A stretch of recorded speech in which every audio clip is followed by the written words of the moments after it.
Hello বন্ধুরা, কেমন আছো? আশা করি ভালো আছো। আমিও ভালো আছি। গলাটা একটু বসে গেছে, তাই শুনতে কেমন লাগছে।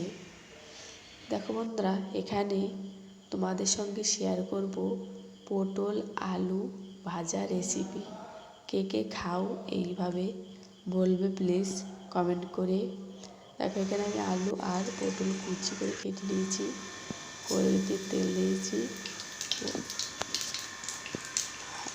চালটা মিডিয়াম রেখে কালো জিরে ফোড়ন দিয়ে দিলাম। তারপরে পটল আলু আর কাঁচা লঙ্কা দিয়ে একটু নাড়াচাড়া করে স্বাদ মতন লবণ হলুদ দিয়ে ভালো করে একটু ঢেকে মিডিয়াম হাইতে রান্না করব।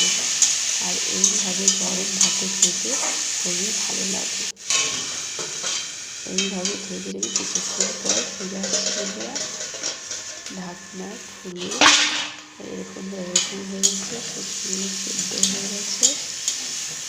তারপর ভালো করে নাড়াচাড়া করে লাল লাল করে ভেজে উঠিয়ে নেবো। দেখুন এবার খুবই অল্প টাইমে এই রেসিপি করা খুবই ভালো লাগে গরম ভাতের সঙ্গে।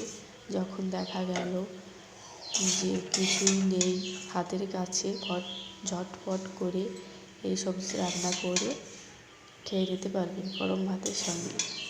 রেসিপিটা কেমন লাগলো বলবে প্লিজ কমেন্ট করে, আর প্লিজ সাবস্ক্রাইব করে দেবে।